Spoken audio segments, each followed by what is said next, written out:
Hello guys and welcome back to another weekly What I Watched. I'm terribly late this week guys. This is Thursday instead of my usual Monday.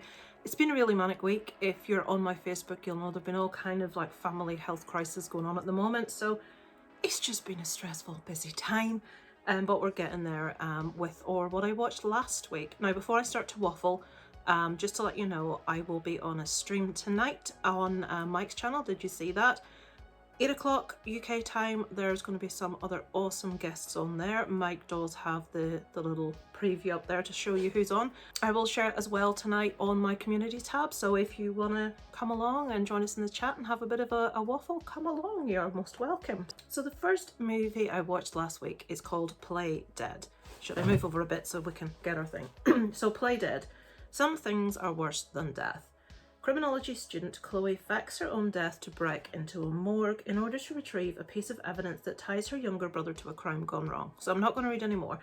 This stars Bailey Madsen, Jerry O'Connell, Anthony Turpel, Chris Butler. I heard about this on Screen Star's channel. He said it wasn't a bad little horror, and he's exactly right. It's not going to break any barriers. It's not going to be... You're not going to watch it and think that was amazing, but you're also not going to watch it and think you've wasted your time. It's a nice solid little horror.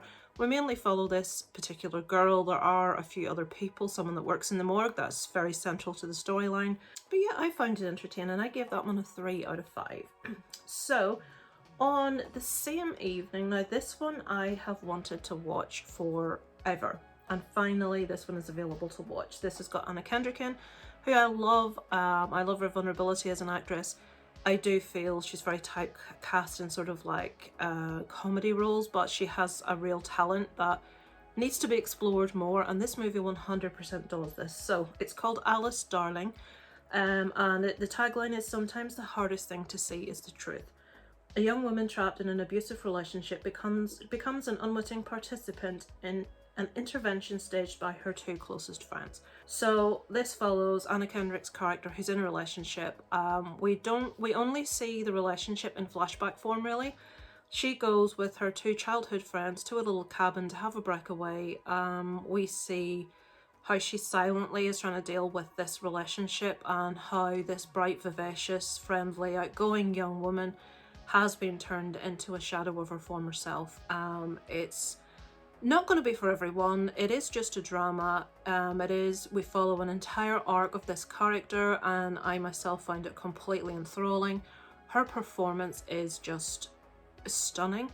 She is fantastic in this. I won't give anything away to the storyline, but it does really get an insight into what it's like to be in this position. And I don't think this is strictly a female thing. Men can be victim of this as well. The relationship, although there may be violence within there, it's much more about emotional and psychological like coercion and abuse, and I think most of us have at some stage encountered that or had people try to do that on us, whatever. So I've said Anna Kendrick is breathtakingly vulnerable and heartbreakingly accurate in this depiction of women in the clutches of coercive control. So that's exactly what it is. I give it a 4 out of 5. Would thoroughly recommend to anyone wanting to see a stunning piece of acting and not expecting bells and whistles and all kinds of things. It's just a drama, but it's fantastic. So on the next evening, and finally folks, I got to see The Whale. I missed my first screening that I had booked and paid for. Again, it's family stuff that was still ongoing all through last week. And I rebooked because they started showing it at a different theatre in Belfast, one that was much easier for me to get to.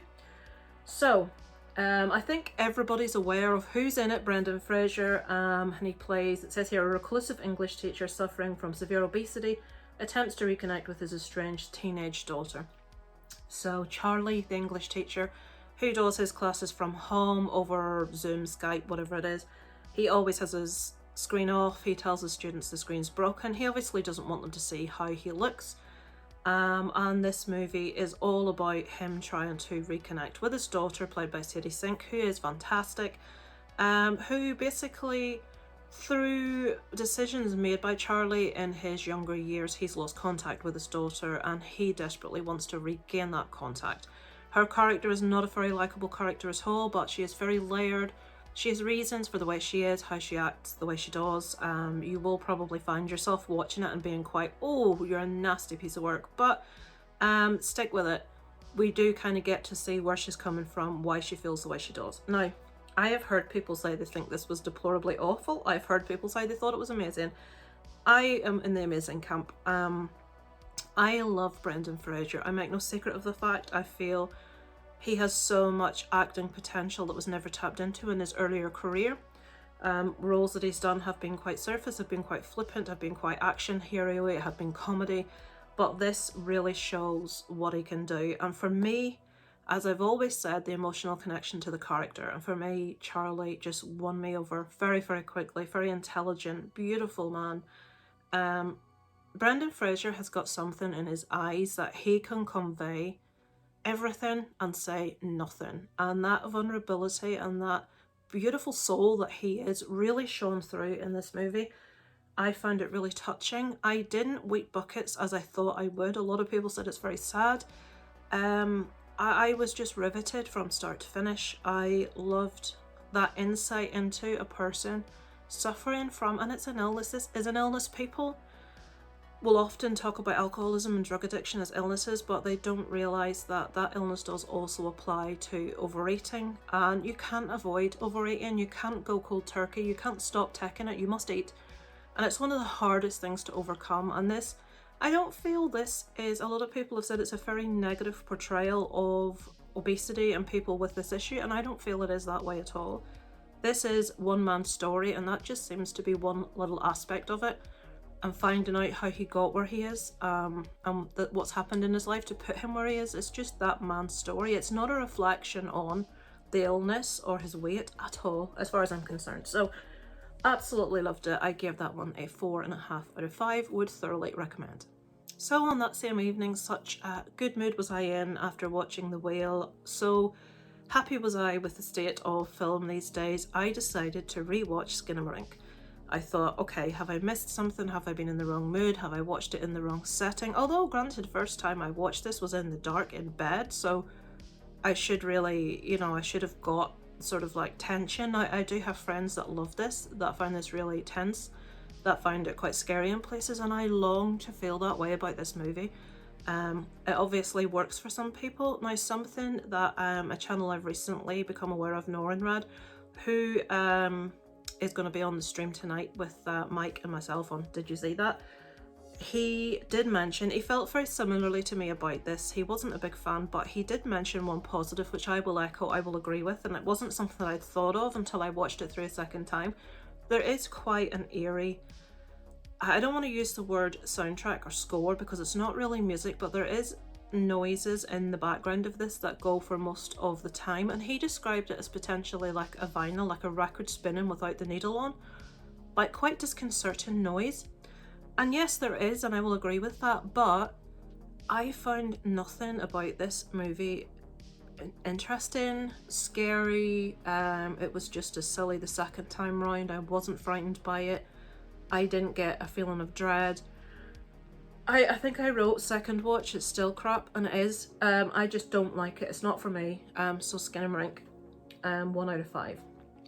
And while we're on the issue of rewatching, I'm a person, if I watch something and don't like it and the whole world seems to like it, I'm going to think, right, well, I've missed something, I've not concentrated enough, I've allowed my mind to wander. And one that people have asked me to rewatch is Everything Everywhere All at Once. It seems to be like everyone's favourite right now. It's winning, it's awards left, right and centre, it's been nominated for everything. So I watched it again. And I'm sorry to say, I didn't like it second time either. I said, watched it again, still feel meh about it. It's really well made, but not to my taste at all. It's just not for me, guys. I just found it too silly. I like a movie that's quite grounded. I just feel this idea has been done before many times and much better. It's very clever in its camera work and how it, like, obviously we're talking about different versions of the same characters on lots of different dimensions, realities, and we've all got all of these many versions of ourselves, and it kind of, someone invents a way to be able to go into different versions of your world kind of thing. And I liked the grounded parts. I liked the bits about the relationship between the mother and the daughter. I liked you know, trying to cover the story of the woman that had so much potential but feels like she made a choice in love that perhaps she didn't achieve her potential. I love all that.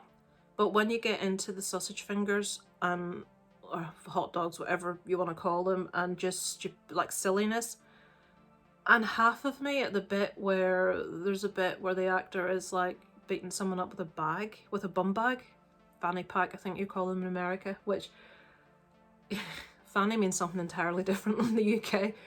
I don't know. Half of me wanted to find it amusing, and half of me is looking at it thinking this thing's up for awards. This thing everybody says is incredible, and then Jamie Lee Curtis has got something stuck to her head, and I'm thinking, and there's googly eyes everywhere, and it just didn't land for me. I didn't enjoy it. I think it's one of those movies that you're either going to fall in love with and really appreciate, or you're going to watch it and think, nah, this is it's just a bit too silly for me. And that's how I felt about it. It just was not to my taste at all. I apologise to all you guys out there that love it, but that's where I stand on that one. Okay, on to, again the same evening, Killing Ground. Okay, so a remote campsite, an abandoned tent, a romantic getaway to die for. A couple's camping trip turns into a frightening ordeal when they stumble across the scene of a horrific crime. Now, let me see what other people have rated this. The highest is a 3.5 out of 5, but most people are coming in lower than that. I feel this had got a lot of potential, and this could have potentially been fantastic. And there were parts of this that were really gritty, that were really engaging, that were quite, you know, watching it quite horrific. And I was like, oh my God, that's horrible, that's awful. But there was so much filler, there was so much boringness about this, that it was just so lackluster for about 90% of the runtime that it was really hard to stay engaged enough for the full impact of what happens in this movie to actually touch you, to actually affect you, because you just don't find yourself connecting with anyone in this movie at all. And when the sort of like the punch comes at the end, you don't feel anything because you're just not invested. It's a 2016 movie by Damien Power, Killing Ground. So I don't know if any of you have seen that one, what you thought of it, but I was underwhelmed. Okay, so we had a couple of days break there by the look of things. And then we saw Babylon. So this is one that I've heard much talk about in the YouTube community on streams. A lot of people, now her name's escaping me, which it really shouldn't. Let me scan down. Apologies, folks. Margot Robbie. So, always make a scene. A tale of outsized ambition and outrageous excess, tracing the rise and fall of multiple characters during an era of unbridled decadence and depravity in early Hollywood. So we do have a fictitious story, but most of the characters in this are based on people, actors in history, and I like to do my reading about who is based on who kind of thing, so I did all that. Now, what's odd about this, the parts that people are saying they loved are the parts that I least liked, and the parts that people are saying was slow and dragged are the parts that I like the most. The opening scene is, it reminded me of Freddie Mercury's birthday party, I gotta be honest. While it was very visually stunning and there was a lot to take in, and it was like, oh my God, what's happening there? What's this? What's that? And there was just loads happening. That's not my kind of thing. But when we got into the story behind Margot Robbie's character, my favourite part in this was probably when they had to do so many cuts of that specific scene where she walks into a room and drops her bag on the floor. I loved that scene. That entire scene was fantastic. We follow Brad Pitt, who is like a major big sex symbol Hollywood actor. But when we move from the period of silent movies into talkies, as they're called, he suddenly starts to lose his appeal and people start to find him laughable. And we sort of have the coming apart, I suppose, of this really popular big guy, and we have the rise to stardom of this girl that's just come from nothing really and hasn't had any training, but she's a natural, Margot Robbie's character. I give this a 4 out of 5. I didn't expect to like this. I thought at best I would feel meh about it. When it started, I was like, yeah, it's all very impressive, but I'm not engaged, I'm not interested, I don't care, and I need to care. But once we started to get to know Margot Robbie's character, I was completely on board. The scene where she dances on the bar, the scene where she can switch on and switch off her emotions, just shows what a fantastic actress she is. I absolutely loved her in this. She obviously was a complete standout in this movie. She is a fabulous actress, and I really hope that she doesn't get held back in her career because of how obviously stunningly beautiful she is. I want to see her make more of her acting potential than just being a pretty face, kind of like Mia Goth, kind of like my mind's not coming to this lady's name. She was in the Queen's Gambit, she was in The Northman, absolutely stunningly beautiful actress. But I find sometimes beauty as an actress can stop you getting amazing roles that showcases your talent. And I thankfully for Margot Robbie, although her appearance very much is concentrated on this, we do also get to see what a fabulous actress she is. So thoroughly would recommend Babylon. I really enjoyed it. If you're finding at the beginning you're thinking, this isn't for me, stick with it, guys. We do get to the human side of things. If you're interested in how film was made, things that happen behind the scenes also, it's really, really interesting in that respect. So Babylon is a 4 out of 5 for me. Okay, on the next evening I watched Lone Survivor. This is an older one. It's a 2013 movie. It's directed by Peter Berg, starring Mark Wahlberg, Taylor Kitsch, Emile Hirsch, Ben Foster, Eric Bana. For me, it makes a big difference when it's a true story. So this is based on a true story of an actual, what do they call it when the army go to do something? Not an expedition, anyway, whatever it is. Mission. Okay, so a little bit of gumph to give you an idea, because it's much better than me trying to explain it to you, based on true acts of courage. 4 Navy SEALs on a covert mission to neutralize a high-level Taliban operative must make an impossible moral decision in the mountains of Afghanistan that leads them into an enemy ambush. As they confront unthinkable odds, the SEALs must find reserves of strength and resilience to fight to the finish. Okay. Really interesting, I hear you say. Now I give this a 2.5 out of 5. People may think that's a bit low for this. I am not a fan of Mark Wahlberg acting. The role he gets in this is a very important one, and I don't feel that he has the acting chops to carry it. I would have liked to have seen someone else in this role, and that's for me why I brought it down to a 2.5. These guys go into this situation looking for this specific Taliban leader and his underling, and they come across a load of shepherds and sheep. They've been discovered. Basically, this shepherd walks on top of them hiding, and they have to decide in the moment, are they going to let these shepherds go or are they going to kill them? And the choice that they make will inevitably go on to cause all hell to break loose, and they're going to be stuck in the middle of loads of Taliban fighters, and they're going to have to try to get out. And the title of the movie, Lone Survivor, probably does sort of give away a bit of a spoiler as to maybe where we're going with this. Now, one thing I did like about this movie is it didn't try and do that everyone that lives in Afghanistan is a terrorist, they're all horrible people, the poor soldiers, blah blah. I didn't want to see that, but we do get to see the other side of people that live there, that have to tolerate the Taliban, that have to deal with this, that have to survive through this. And we have amazing characters in an Afghani village in this that help characters. There is actually it's like a religious rule, or like it's an ancient code that they must live by. If there is a lone survivor, they must help them, they must protect them, they must treat them, they must feed them.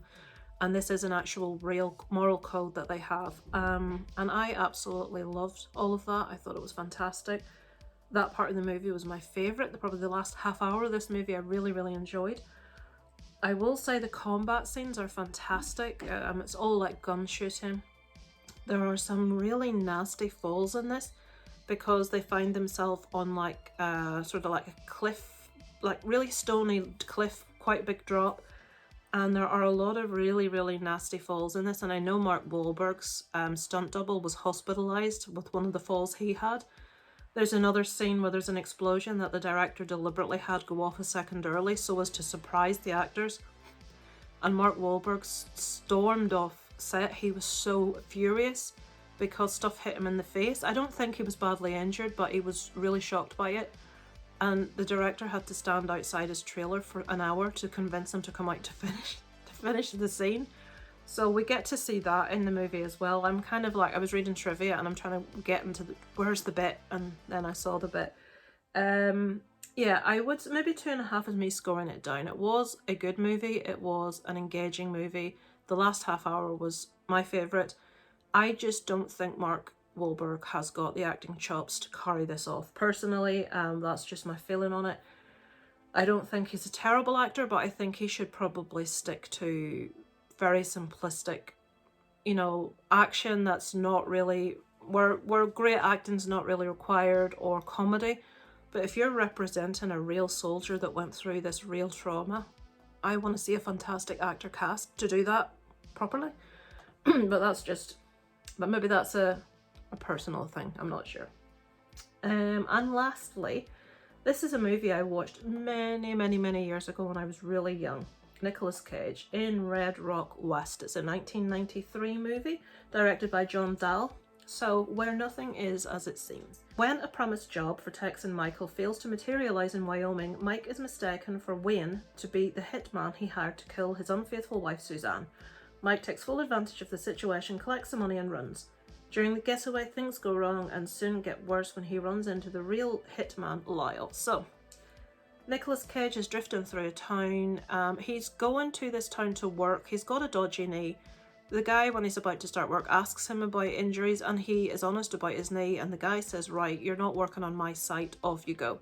So he finds himself with no work, and this situation presents itself when he goes into a bar. The barman is the one wanting to hire a hitman to kill his wife, and he just assumes that Nicolas Cage is this hitman that's coming. He doesn't recognise him in this small town, assumes he must be the hitman.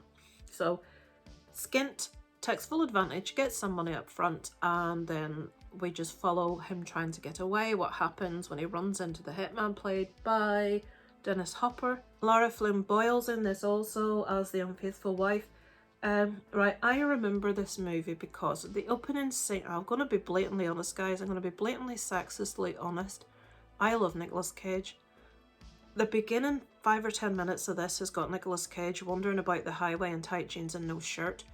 And I remember my very young teenage heart being like, oh my god, who is this man? And having a fixation with Nicolas Cage ever since. Now, I think he's an awesome actor, I love him, but that's where it all started for me, this movie. So I had to watch it again. And that scene still made me raise an eyebrow. It has to be said. He gets down and does one-arm press-ups as well, which usually would make me roll my eyes, I have to admit, but with Nicolas Cage doing it, I'll watch it all day long. So, yeah, he's beautiful, guys. What can I say? But this movie's not very good. When I watched it, loved it. I thought it was really good, but when I rewatched it, it's so 90s, it's so late 80s, early 90s, and I don't mean in a good way. It's really predictable. Even the credits, the font of the writing is so, like, of that time. It hasn't edged well. Lara Flynn Boyle's acting is atrocious. She keeps trying to look simperingly sexy and it's not working. Dennis Hopper's really good, but he's fantastic in everything. Nicolas Cage is his normal self. He doesn't give any outlandishly freaky performance or anything, as we've become accustomed in his later years, but it's just not very good. It hasn't lived up to my expectation of how I remembered it. I don't know. It sort of put me off watching movies I used to like once upon a time. But yeah, that's it, guys, for this week. What I keep forgetting to mention every week on these What I Watched is I'm obviously avidly watching the Last of Us series, which is fantastic. Now, the first 2 episodes, I was a little bit underwhelmed, I have to be honest. I wanted more from it. I wanted us to care more about Ellie and Joel's situation. I don't want to play-by-play of the game. I feel that there's certain scenes in this series that just looks like they've plucked it straight out of the game. The visuals are just perfect, stunning. But episode 3 for me, really, it turned a corner when we had a story. I'm not going to tell you any spoilers. A story about a couple, which is a bit of backstory about a situation we didn't get in the game. We just had knowledge of one of these people. But this sort of, it pads out what happened in their relationship. And it's a beautiful episode, absolutely beautiful. And episode 4, episode 5, also fantastic. Some real emotional punch, real emotional clout. We really get to the basis of the characters, and I'm really enjoying it. Now, I was a bit unsure after episode 1 and 2. I have to be, I enjoyed it, but I didn't think it was fantastic. And I'd heard people say this is the best video game adaptation of all time.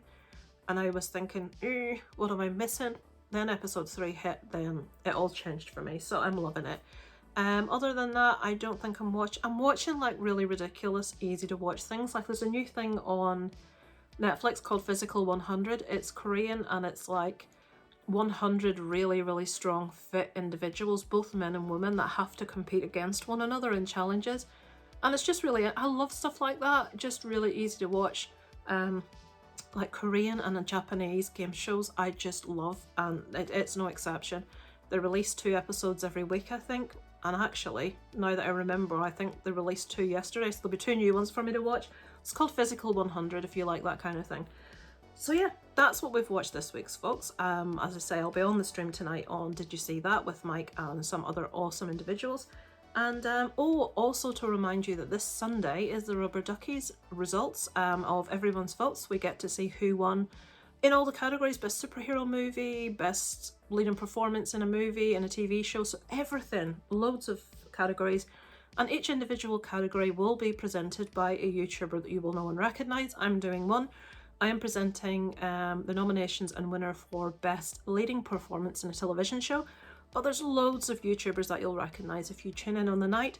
I'll be tuning in with a few drinkies. I'm up in the morning to go to a parent-teacher meeting of 2 hours, cycling through 15 different subjects of teachers, and I'm going to have been up the night before watching the Rubber Duckies.